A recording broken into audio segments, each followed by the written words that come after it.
ஒரு காட்டில் ஒரு முனிவர் இருந்தார். ஒரு நாள் அவரை தேடிக்கிட்டு 4 பேர் வந்தாங்க. சுவாமி, எங்களுக்கு ரொம்ப நாளாக ஒரு சந்தேகம்னாங்க. என்னன்னு கேட்டார். இந்த உலகத்தில் எவ்வளவோ காரியங்கள் நடக்குது, எது நியாயம் எது அநியாயம் அப்படின்னு புரிஞ்சிக்க முடியலன்னாங்க. அது யாராலையும் புரிஞ்சிக்க முடியாதுன்னார் முனிவர். வந்தவங்களுக்கு ஆச்சரியமாக போச்சு, ஒரு மாதிரியாக பார்த்தாங்க.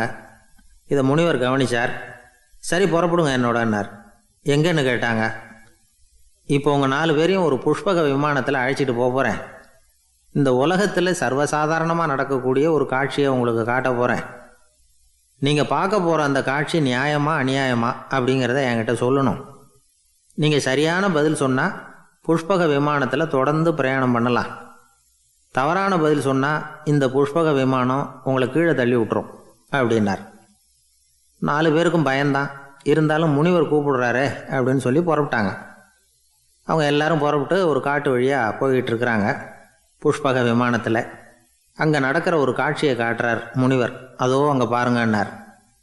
அந்த விமானத்தில் இருந்தபடியே எல்லாரும் கீழே குனிஞ்சு பார்க்குறாங்க.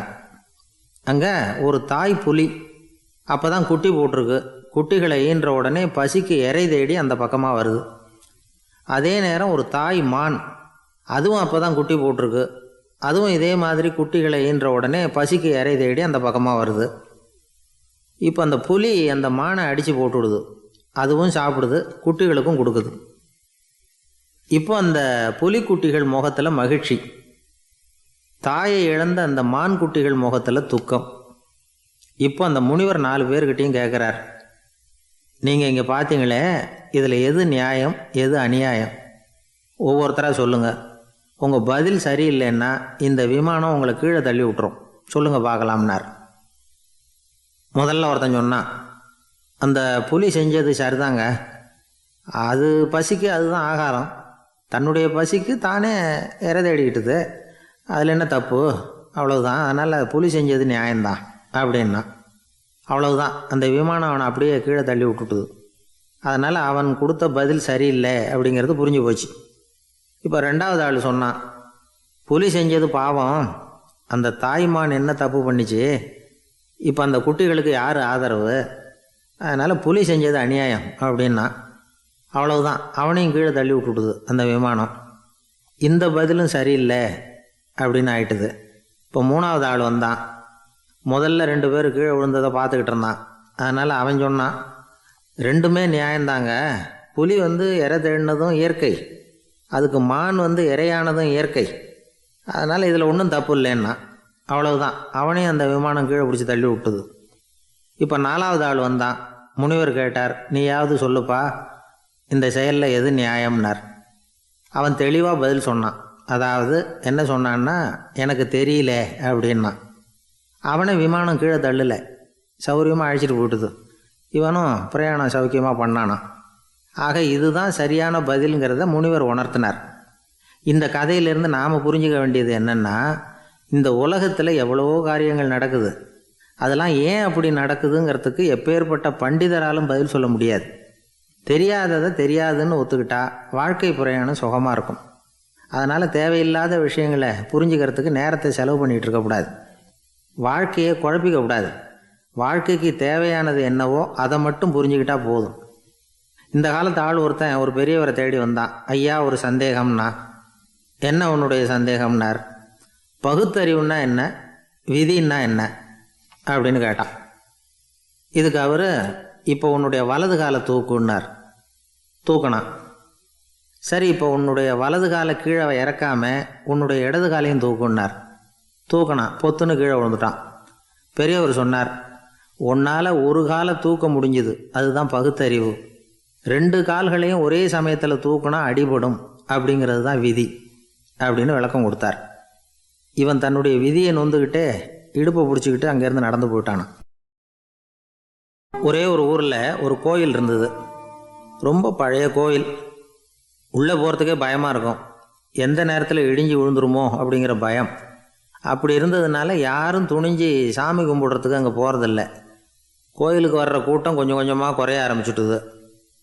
கோயில் நிர்வாகிகள் எல்லாரும் கூடி உட்காந்து பேசினாங்க. என்ன பண்ணலாம்னு யோசனை பண்ணாங்க. எந்த இடம் மோசமாக இருக்கோ அந்த இடத்த பழுது பார்த்தாங்க. அங்கே எங்கே வர்ணத்தை பூசி கொஞ்சம் அழகுபடுத்தி பார்த்தாங்க. ஏதோ இந்த ஊரில் கோயில்னு ஒன்று இருக்குது, அது மக்களுக்கு தெரியணும் அப்படிங்கிறதுக்காகத்தான் இப்படிலாம் பண்ணாங்க. இருந்தாலும் கோவில் இருக்கிற நிலைமை மக்களுக்கு தெரியும், அதனால் அங்கே வர்றது குறைச்சிக்கிட்டாங்க அவங்க. ஒரு கட்டத்தில் யாருமே வர்றதில்லை, நிலைமை அந்த அளவுக்கு ஆயிட்டுது. மறுபடியும் கோவில் நிர்வாகிகள் கூட்டம் நடந்தது. இந்த கூட்டம் கூட கோயிலுக்கு உள்ளே நடக்கலை, இடிஞ்சு விழுந்துருமோங்கிற பயம். அதனால் வெளியில் தான் உட்காந்து கூட்டத்தை நடத்தினாங்க. ஏன்னா உள்ளே போகிறதுக்கு அவங்களுக்கும் துணிச்சல் கிடையாது, எந்த நேரமும் விழுந்துரும் போல் இருந்தது. அது வழியாக போகிறவங்க கூட வேகமாக அந்த இடத்த கடந்து போக ஆரம்பிச்சிட்டாங்க. கோவில் நிர்வாகிகள் வெளியில் உட்காந்து கூட்டம் போட்டாங்க இல்லையா, அந்த கூட்டத்தில் 4 தீர்மானங்களை நிறைவேற்றினாங்க. அது என்ன 4 தீர்மானம்னா, முதல் தீர்மானம், இந்த கோவிலை இடிப்பது அப்படிங்கிற முடிவை இந்த கமிட்டி மிகவும் வருத்தத்துடன் ஏற்றுக்கொள்ளுகிறது அப்படின்னு நிறைவேற்றினாங்க. இதுக்கு பதிலாக இன்னொரு கோவிலை உடனடியாக கட்டி முடிச்சுடணுங்கிறது 2வது தீர்மானம். 3வது தீர்மானம் என்ன தெரியுமா, பழைய கோவிலின் கதவுகள், அதிலிருந்து பிரித்து எடுக்கிற செங்கல், இதையே புது கோவில் கட்டுவதற்கு பயன்படுத்தி கொள்ள வேண்டியது. பழைய கோவில் இருந்த மாதிரியே அதே வடிவத்தில் புது கோவிலையும் கட்ட வேண்டியது. பழைய கோவிலின் அஸ்திவாரத்தை அப்படியே வச்சுக்கிட்டு அதுக்கு மேலே நாம் கோவிலை கட்டிக்க வேண்டியது. இதுதான் 3வது தீர்மானம். இதையும் கமிட்டி முழு மனசோடு ஏற்றுக்கிட்டது. இது வரைக்கும் சரி. இப்போ அந்த கமிட்டி 4வதாக ஒரு முக்கியமான தீர்மானத்தை கொண்டுக்கிட்டு வந்து அதையும் ஏகமனதாக நிறைவேற்றி விட்டது. அது என்ன தீர்மானம்னா, புதிய கோவில் கட்டி முடிக்கிற வரைக்கும் பழைய கோவிலை இடிக்கிறதில்லை அப்படிங்கிற தீர்மானம். எப்படி இருக்குது பாருங்கள் இது. பழசை இடிக்காத வரையில் அதே இடத்துல புதுசாக எப்படி கட்ட முடியும்? பல விஷயங்களில் நாம் நடந்துக்கிற முறையும் இப்படி தான் இருக்குதான். வாழ்க்கையில் முன்னேறணும்னு ஆசைப்படுவோம், அதே நேரத்தில் அந்த முன்னேற்றத்துக்கு எது தடையாக இருக்கோ அதை விட்டு விடுறதுக்கும் மனசு வராது. வெளிநாட்டில் ஒரு பெரிய விருந்து நடந்துக்கிட்டு இருந்துதான். எல்லாரும் மது கோப்பையும் கையுமா அலைஞ்சிக்கிட்டு இருக்கிறாங்க. ஒருத்தர் மட்டும் கையில் எதுவும் இல்லாமல் ரொம்ப நல்ல பிள்ளையா சாதுவாக ஒரு ஓரமாக தனியாக உட்காந்துருக்கிறார். அவர்கிட்ட நெருங்கி வாங்க மது சாப்பிட்லாம் அப்படின்னு கூப்பிட்டாங்களாம். என்னை வற்புறுத்தாதீங்க, நான் என் மனசுக்குள்ளே உறுதியாக தீர்மானம் பண்ணிவிட்டேன் அப்படின்னாராம். என்ன தீர்மானம் பண்ணியிருக்கீங்க அப்படின்னு கேட்டிருக்காங்க. ஏற்கனவே முழு போதையில் இருக்கும் பொழுது மறுபடியும் மது கோப்பையை தொடரதில்லை அப்படின்னு தீர்மானம் பண்ணியிருக்கேன் அப்படின்னாராம். ஒரு ஊரில் ஒரு பெரியவர் இருந்தார். ஒரு நாள் அவரை தேடி ஒருத்தர் வந்தார். ஐயா, நான் கடவுளை பரிபூர்ணமாக நம்புகிறேன் அப்படின்னார். சரி, அந்த நம்பிக்கை உனக்கு எப்படி வந்ததுன்னு கேட்டார் இவர். அவர் சொல்ல ஆரம்பித்தார். ஐயா, எனக்கு கல்யாணம் ஆகி 10 வருஷம் ஆச்சு, ஆனாலும் குழந்தை பாக்கியம் இல்லை. அதுக்கு என்ன காரணமாக இருக்கும்னு நான் யோசனை பண்ணிகிட்டு இருந்தப்போ நண்பர் ஒருத்தர் ஒரு ஆலோசனை சொன்னார். உனக்கு மதப்பற்று இல்லை, எந்த கடவுளையுமே நம்ப மாட்டேங்கிற, அதுதான் காரணம். கடவுளை நம்பு, உனக்கு குழந்தை பாக்கியம் கிடைக்கும் அப்படின்னார். அவர் அப்படி சொன்னாரே தவிர எனக்கு சந்தேகம்தான். இருந்தாலும் அவர் சொன்னபடியும் நடந்து தான் பார்ப்போமே அப்படின்னு முடிவு பண்ணேன். கடவுளை நம்ப ஆரம்பித்தேன். அந்த வருஷமே அழகான ஆண் குழந்தை பிறந்தது. எல்லாம் இறைவன் அருள் அப்படின்னார். இவர் இப்படி சொன்னதை கேட்டதும் அந்த பெரியவர் சொன்னார், நீ சொல்கிறதெல்லாம் சரிதான், இருந்தாலும் இந்த காலத்தில் எந்த ஒரு காரியமாக இருந்தாலும் அதை சோதனை செஞ்சு பார்த்துட்டு தான் ஒரு முடிவுக்கு வந்து சேர முடியும். அறிவுபூர்வமான முடிவு அதுவாக தான் இருக்கும். அறிவியல் சோதனைகள் அப்படித்தான். ஒரு குறிப்பிட்ட விஷயத்தை பற்றி எத்தனை தடவை சோதனை பண்ணாலும் ஒரே முடிவு தான் கிடைக்கணும், அதுதான் சரியாக இருக்கும். அதனால் இப்போ மறுபடியும் ஒரு சோதனைன்னார். என்ன செய்யணும் அப்படின்னு கேட்டார் இவர். கடவுள்கிட்ட ஒரு பெண் குழந்தை வேணும்னு கேளு. முதல்ல ஆண் குழந்தையை கொடுத்தது மாதிரியே இப்போ ஒரு பெண் குழந்தையையும் கொடுக்குறாரா பார்க்கலாம் அப்படின்னார். சரின்னு சொல்லி இவர் அதே மாதிரி முயற்சி பண்ணினார். அதுக்கப்புறம் அவர் இந்த பெரியவர்கிட்ட வரவே இல்லை. கொஞ்ச காலம் கழித்து இவரே அவரை தேடிக்கிட்டு போய் கதவை தட்டினார்.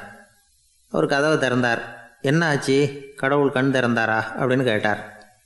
அவர், அந்த சமாச்சாரம்லாம் நமக்கு வேணாம் சார், முதல் தடவை அது ஏதோ தற்செயலாக ஏற்பட்ட ஒரு சாதகம். இப்போ நீங்கள் 2வது தடவை சொன்ன பிறகு தினமும் கடவுளை வேண்டிக்கிட்டு தான் இருக்கிறேன், ஒன்றும் நடக்கலை அப்படின்னார் ரொம்ப விரக்தியாக. ஒரே ஒரு தோல்வியில் உங்கள் நம்பிக்கையெல்லாம் பறந்து போயிடுது பார்த்தீங்களா அப்படின்னார் அந்த பெரியவர். எல்லாம் நல்ல விதமாக நடக்கிற வரைக்கும் நம்பிக்கை, எதிர்பார்த்தது தோல்வியில் முடிஞ்சுட்டுதுன்னா அவநம்பிக்கை. மற்றவர்கள் பேரில் வைக்கிற நம்பிக்கை எந்த நேரத்திலையும் விவகாரமாகி விடக்கூடிய சாத்தியம் உண்டு. நாம் நம்பிக்கை வைக்க வேண்டியது நம்மக்கிட்ட தான். நமக்குள்ளே இருக்கிறார் கடவுள். எனவே நம்ம பேரில் நாம் வைக்கிற நம்பிக்கை தான் உண்மையான கடவுள் பக்தி. நிபந்தனையற்ற நம்பிக்கையாக அது இருக்கணும். எல்லாம் நல்லபடியாக நடந்துக்கிட்டு இருந்தால் எந்த முட்டாளுக்கும் நம்பிக்கை வரத்தான் செய்யும் அப்படிங்கிறது ஒரு பெரிய ஒரு கருத்து. தியானத்தின் மூலமாக தான் உனக்குள்ளே ஆழமாக தோண்டுனா உன்னுடைய அடி ஆழத்தில் நம்பிக்கை அப்படி ஊற்றெடுக்கும், அதை பார்க்க முடியும் அப்படிங்கிறது பெரியவர்கள் சிந்தனை. ஒரு குழந்தை அப்பாவை பார்த்து என்னப்பா பண்ணுறேன்னு கேட்டுதான். பிரார்த்தனை பண்ணிகிட்டு இருக்கிறேன்னாரான் அப்பா. பிரார்த்தனை பண்ணுனா என்ன கிடைக்கும் அப்படின்னு கேட்டுதான் குழந்தை. எல்லாம் கிடைக்கும் அப்படின்னாரான் அப்பா. நீ வச்சிருக்கிறிய பேனா அது கூட கிடைக்குமான்னு கேட்டுதான் குழந்தை. கிடைக்குமேன்னு இருக்கார். அப்படின்னா அந்த பேனாவை என்கிட்ட கொடுத்துரு, நீ பிரார்த்தனை பண்ணி வேறு பேனா வாங்கிக்கோ அப்படின்னு தான் அந்த குழந்தை. ஒரு ஊரில் ஒரு குரு இருந்தார், ஜென் குரு. அவரை தேடிட்டு ஒரு மன்னர் வந்தார். வந்தவர் ஜப்பான் மன்னர். தோட்டக்கலையை பற்றி தெரிஞ்சுட்டு போகிறதுக்காக அவர் வந்தார். எப்படி தோட்டம் அமைக்கிறது அப்படிங்கிறத பற்றி அந்த குரு விவரமாக சொல்லி கொடுத்தாரு. ஒரு நாள் 2 நாள் இல்லை, 3 வருஷம் கற்றுக் கொடுத்தார். அதுக்கப்புறம் சொன்னார், நான் கற்றுக் கொடுத்துட்டேன், இனிமேல் நீங்கள் போகலாம், போய் தோட்டம் அமைக்கலாம். அதுதான் உங்களுக்கு பரீட்சை. தோட்டம் அமைச்ச பிறகு சொல்லி அனுப்புங்க, நான் பார்க்குறேன். நீங்கள் இங்கே என்னவெல்லாம் கற்றுக்கிட்டீங்களோ அதையெல்லாம் அங்கே செயல்முறையில் செஞ்சு காட்டுங்க அப்படின்னு சொல்லி அனுப்பி வச்சார். மன்னர் போனார். அரண்மனைக்கு பக்கத்துலேயே ஒரு பெரிய தோட்டத்தை உண்டு பண்ணினார். அழகான மரங்களையும் செடிகளையும் உருவாக்கினார். கிட்டத்தட்ட 1000 தோட்டக்காரர்களை பயன்படுத்தி 3 வருஷங்கள் முயற்சி பண்ணி அந்த அழகான தோட்டத்தை உருவாக்கினார். குருக்கிட்ட இருந்து செய்தி வந்தது, நாளைக்கு தோட்டத்தை பார்க்குறேன் அப்படின்னு. மன்னர் உடனே சுறுசுறுப்பாயிட்டார். முதல் நாளே தோட்டத்தை சுத்தப்படுத்தினார். ராத்திரி பூரா யாரும் தூங்கலை. எல்லாருக்கும் தோட்டத்தை ஒழுங்குபடுத்துகிற வேலை. அது அந்தந்த இடத்துல ஒழுங்காக இருக்குதா அப்படின்னு சரி பார்த்தாங்க. ஒரு தவறும் இல்லாத வகையில் அதை ஒழுங்குபடுத்தினாங்க. மறுநாள் குரு வந்தார், தோட்டத்தை பார்த்தார். அவருக்கு கோபம் வந்துட்டுது. மன்னருக்கு ஆச்சரியம், எப்பவும் சிரிச்சுக்கிட்டே இருக்கிறவர் இப்போ இப்படி இருக்கிறாரே அப்படின்னு. மெதுவாக குருக்கிட்ட போய் எல்லாம் சரியாக தானே இருக்குது அப்படின்னார். எல்லாம் சரிதான், ஆனாலும் எங்கே அந்த பொன்னிற காற்று அப்படின்னார். உதிர்ந்த இலைகள், பொன் மஞ்சள் நிற இலைகள் காற்றில் அப்படி புரண்டு ஓடுவதை நான் பார்க்க முடியவில்லையே அப்படின்னாராம். அது இல்லாமல் இந்த தோட்டம் உயிரோட்டம் உள்ளதாக இருக்காது, இதில் பாடல் இல்லை, ஆடல் இல்லை, அதெல்லாம் இல்லாமல் இந்த தோட்டம் ரொம்பவும் செயற்கையாக தெரியுதேன்னாராம். மன்னர் இப்போ தான் யோசனை பண்ணார். கீழே கிடந்த காஞ்சி போன இலைகள் மட்டும் இல்லை, மரத்தில் இருந்த காஞ்சி போன இலைகளையும் அப்புறப்படுத்தி சுத்தமாக வச்சிருக்கிறார். இறப்பும் வாழ்க்கையினுடைய ஒரு பகுதி தான். மரணம்ங்கிறது வாழ்க்கைக்கு எதிரானது அல்ல, அதை நிரப்பும் ஒரு பகுதி தான் அது. மரணம் இல்லையில் வாழ்க்கையே இல்லை அப்படிங்கிறது பெரியவங்க கருத்து. இப்போ அந்த தோட்டம் அழகாக தான் இருக்குது, இருந்தாலும் அது ஒரு ஓவியம் மாதிரி உயிர் இல்லாமல் இருக்குது. குரு ஒரு வாளியை கையில் எடுத்துக்கிட்டார். தோட்டத்தை விட்டு வெளியில் போனார். ஏற்கனவே வீசி எறிந்த அந்த சருகுகளையெல்லாம் அள்ளி கொண்டுகிட்டு வந்தார். உள்ள எல்லா இடங்கள்லையும் அதை வீசினார். உடனே காற்று அந்த காய்ந்த சருகுகளையும் பழுத்த இலைகளையும் அசைக்க ஆரம்பிச்சுட்டுது. இப்போ அங்கே சலசல சத்தம், சங்கீதம், இலைகளின் நடனம். ஓவியம் மாதிரி இருந்த அந்த தோட்டத்துக்கு இப்போ உயிர் வந்துட்டுது. இதுதான் அந்த பொன்னான காற்று அப்படின்னாராம் குரு. மன்னருக்கு புரிஞ்சுது. மிகப்பெரிய ஜென் கேள்வி ஒன்று உண்டு. உம்மான் அப்படிங்கிற ஒரு பெரிய குருவை பார்த்து துறவி ஒருத்தர் கேட்டாராம், இலைகள் எல்லாம் கீழே விழுந்து மரங்கள் மொட்டையாக இருக்கும் பொழுது என்ன நடக்கும்? இதுதான் கேள்வி. இதுக்கு உம்மான் சொன்ன பதில் பொன்னான காற்று, தி கோல்டன் விண்டு அப்படின்னாராம். இதுக்கு என்ன விளக்கம்னா, உன்னுடைய எண்ணங்கள் எல்லாம் உன்னுடைய மனசிலிருந்து கீழே விழுந்து உனது உள்ளுணர்வானது மொட்டையாக நிற்கும் நிலைதான் அது. உனது வேர்களின் அருகில் காற்று வீசுகிறது. எல்லா எண்ணங்களும் உன்னிலிருந்து வெகு தூரத்துக்கு புரண்டு கொண்டே சென்று விடுகிறது. நீ அவற்றை கடந்து விட்டால் நீ அவைகளுக்கெல்லாம் மேலெழுந்து கீழே பார்ப்பவனைப் போல நிற்க ஆரம்பித்து விடுவாய். அதுதான் தியானம் என்பது அப்படின்னு சொல்கிறாங்க. தியானம்ங்கிறது எண்ணத்துக்கு எதிரானதில்லை. தியானம்ங்கிறது எண்ணங்களை கடந்து செல்வது தான். அதுக்கப்புறம் நாம் பொன்னிற காற்றில் ஆட ஆரம்பிச்சிருவோம். இதுதான் பெரியவர்கள் சொல்கிறது. என்கிட்ட ஒருத்தர் தோட்டம் அமைக்கணும்னு யோசனை கேட்டு வந்தார். எல்லாம் சொல்லி கொடுத்தேன். செடிகள்லாம் செழிப்பாக வளரணும்னா வேர் காயாமல் பார்த்துக்குங்க, தினமும் தண்ணி விடுங்க அப்படின்னு சொல்லி அனுப்பி வச்சேன். 1 மாதம் கழித்து ஒரு தோட்டத்தை பார்க்குறதுக்காக போனேன். போய் பார்த்தா எல்லா செடியும் வாடி கிடக்குது. என்னங்க இப்படி பண்ணிவிட்டீங்கன்னு. நீங்கள் சொன்னபடி தான் செஞ்சேன்னார். என்ன செஞ்சீங்கன்னு கேட்டேன். வேறு காயாமல் பார்த்துக்க சொன்னீங்க. தினமும் ஒரு தடவை எல்லா செடியையும் ஒவ்வொன்றா பிடுங்கி பார்த்து வேறு காயாமல் இருக்கா அப்படின்னு பார்த்துட்டு அதுக்கப்புறம் தண்ணி பாய்ச்சினேன், அவ்வளவுதான் அப்படின்னார். ஒரு வயசான பாட்டியின் தாத்தாவும் ஒரு பூங்காவில் உட்காந்து பேசிக்கிட்டு இருக்கிறாங்க. அவங்களுக்கு கல்யாணம் ஆகி 53 வருஷம் ஆச்சு. பிள்ளைங்கள்லாம் படித்து பெரிய பெரிய வேலையில் இருக்கிறாங்க. பேரன் பேத்திகளும் நல்ல நிலைமையில் இருக்கிறாங்க. இந்த தாத்தாவும் பாட்டியும் சிரித்து பேசிக்கிட்டு இருந்ததை ஒரு பெரியவர் பார்த்தார். அவருக்கு ஆச்சரியமாக இருந்தது. இந்த வயசுலேயும் இவ்வளவு அந்யோன்யமாக இவங்க பேசிக்கிட்டு இருக்கிறாங்களே அப்படின்னு நினச்சார். சரி, நேரிலேயே கேட்டுருவோமே அப்படின்னு நினச்சிக்கிட்டு கிட்ட போனார். உங்கள் மன வாழ்க்கையின் வெற்றிக்கான ரகசியம் என்ன அப்படின்னு கேட்டார். இதை கேட்டதும் அந்த தாத்தா சிரிச்சுக்கிட்டே பாட்டியை பார்த்தாராம். அதுக்கப்புறம் சொன்னாராம், நான் இந்த அம்மாவை கல்யாணம் பண்ணிக்கிட்டதுக்கும் எங்களுடைய இல்வாழ்க்கை இவ்வளவு நாளாக பலம் குறையாமல் மகிழ்ச்சியாக இருக்கிறதுக்கும் காரணம் ஒன்று தான். அது என்ன காரணம்னா, எங்களுக்கு இடையில் பொதுவாக நிறைய குறைகள் உண்டு, அதுதான் காரணம் அப்படின்னாராம். அவர் சொல்கிறது சரிதான் அப்படிங்கிறது மாதிரியே அந்த பாட்டியும் அவரை நிமிர்ந்து பார்த்தாங்களாம். இந்த பெரியவர் மறுபடியும் அந்த பாட்டியை பார்த்து அதே கேள்வியை கேட்டிருக்கார். உங்களுடைய நீண்டகால மன வாழ்க்கைக்கு கிடைச்ச வெற்றி எதனாலேன்னு சொல்ல முடியுமா அப்படின்னு கேட்டாராம். அவங்களும் சிரிச்சுக்கிட்டே பதில் சொன்னாங்களாம். என்ன பதில் தெரியுமா? சில பேரை நாம் குறிப்பிட்ட பண்புகளுக்காக நேசிக்கிறோம், வேறு சிலரை நாம் அந்த பண்புகள் இல்லாத குறைகளுக்காகவே விரும்பி பழகிறோம் இல்லையா அப்படின்னு கேட்டுவிட்டு தலையை குனிஞ்சிக்கிட்டாங்களாம் அந்த பாட்டியம்மா. அவங்க அப்படி சொன்னதை கேட்டதும் இவருக்கு புதுசாக ஞானம் பிறந்தது மாதிரி இருந்துதான். இதுதான் மனம் நிறைந்த மன வாழ்க்கை அப்படிங்கிறார் சுவாமி சின்மயானந்தர். பண்புகளை எப்படி நேசிக்க முடியுதோ அதே மாதிரி பண்புகள் இல்லாத குறைகளையும் நேசிக்க முடியும். மனசு தான் காரணம். ஒரு மேல்நாட்டு தம்பதி, அவங்களும் தாத்தா பாட்டி தான். அவங்க 2 பேரும் ஒரு பூங்காவில் உட்காந்து சிரித்து பேசிக்கிட்டு இருக்கிறாங்க. அதை ஒருத்தர் பார்த்தார். அவருக்கு ஆச்சரியம், இவ்வளவு காலம் ஆகி இந்த வயசுலேயும் இப்படி அன்பாக பேசிக்கிட்டு இருக்கிறாங்களே அப்படிங்கிற ஆச்சரியம். கிட்ட நெருங்கி போனார். கேட்டார், ஏன் தாத்தா உங்களுக்கு கல்யாணம் ஆகி எவ்வளோ வருஷம் ஆச்சுன்னார்.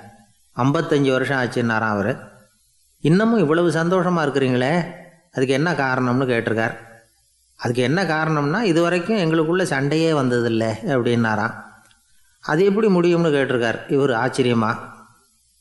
அந்த தாத்தா சொல்ல ஆரம்பித்தாராம், இதை பாருப்பா, எங்களுக்கு கல்யாணம் ஆன புதுசில் நானும் என்னுடைய மனைவியும் ஒரு குதிரை மேலே ஏறி ஒரு காட்டு வழியாக போய்கிட்டு இருந்தோம். கொஞ்சம் தூரம் போனதும் அந்த குதிரை எடக்கு பண்ணிச்சு. நான் உடனே கீழே இறங்கி அந்த குதிரையை பார்த்து, இது உனக்கு முதல் தடவை அப்படின்னு மிரட்டலாக சொல்லிவிட்டு ஏறி உக்காந்தேன். மறுபடியும் போனோம். கொஞ்சம் தூரம் குதிரை நல்லபடியாக நடந்து போச்சு. மறுபடியும் எடக்கு பண்ண ஆரம்பிச்சுட்டுது. நான் கீழே இறங்கினேன். கையில் இருந்த சாட்டையால் ஓங்கி ஒரு அடி கொடுத்தேன். இது உனக்கு 2வது தடவை அப்படின்னு சொல்லிவிட்டு ஏறி உக்காந்தேன். மறுபடியும் குதிரை கொஞ்சம் தூரம் நல்ல விதமாக நடந்து போச்சு. அப்புறமும் எடக்கு பண்ண ஆரம்பிச்சுட்டுது. அந்த சமயத்தில் ஒரு ஆற்று பாலத்தை கடந்து போய்கிட்டு இருக்கிறோம். நான் கீழே இறங்கினேன். என்னுடைய மனைவியையும் கீழே இறங்க சொன்னேன். அந்த குதிரையை பிடிச்சி அப்படியே ஆற்றுல தள்ளி விட்டுட்டேன். தள்ளி விட்டுட்டு, இது உனக்கு கடைசி தடவை அப்படின்னு சொன்னேன். அதை பார்த்ததும் என் மனைவி பதறி போயிட்டாங்க. போய், ஐயோ பாவம், என்ன இப்படி பண்ணிவிட்டீங்க, உங்களுக்கு மனசில் கொஞ்சம் கூட இறக்கமே இல்லையா அப்படின்னாங்க. நான் மெதுவாக இவங்க பக்கம் திரும்பி, இது உனக்கு முதல் தடவை அப்படின்னேன். அவ்வளவுதான். அன்னையிலேருந்து இன்னைய வரைக்கும் ஒரு நாள் கூட எங்களுக்குள்ளே சண்டையே வந்ததில்லை அப்படின்னு விளக்கம் கொடுத்தார் அந்த தாத்தா.